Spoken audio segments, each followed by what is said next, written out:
by 3 new parties to stop NASA. And that is, of course, a story that has been focused on by the Standard on Sunday team on page 19. That is the week in review.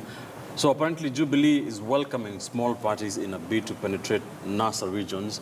And this is, of course, a few months after collapsing more than 10 parties to form one political parties.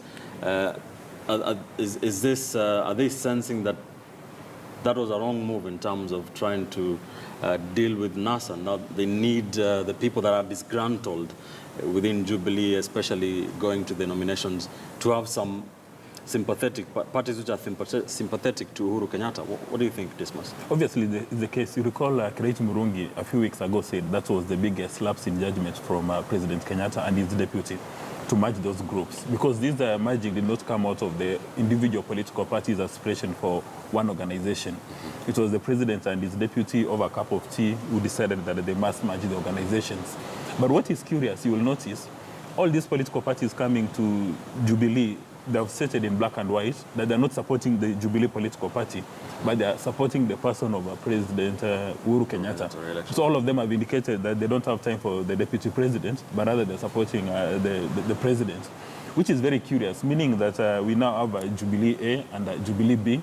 So everybody wants to associate with the Jubilee, the one which is being run by the president. And for them to say they're buying all these political parties, obviously they're aware that the party primaries are not going to be free and fair.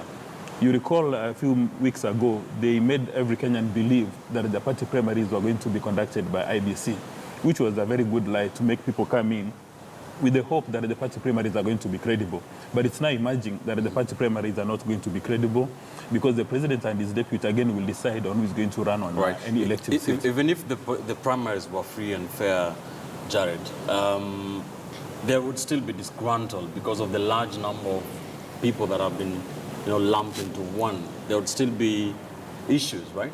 Yeah. Well, thank you, Ben, for giving us another opportunity.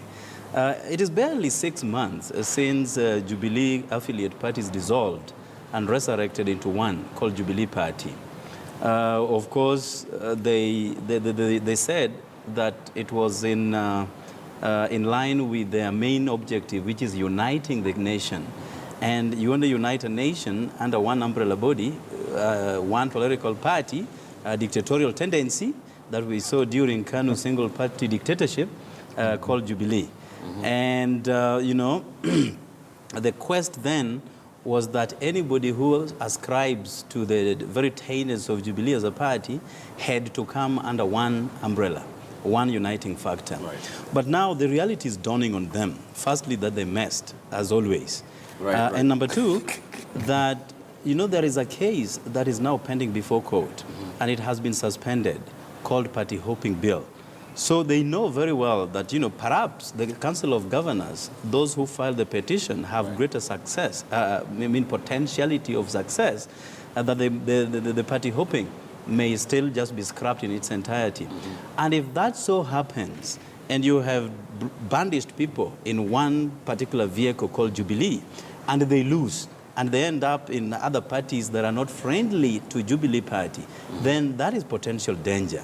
So they are trying to be a little careful on the conduct by inviting parties such as POA, FPK, PPK, so that they come under one unitary body.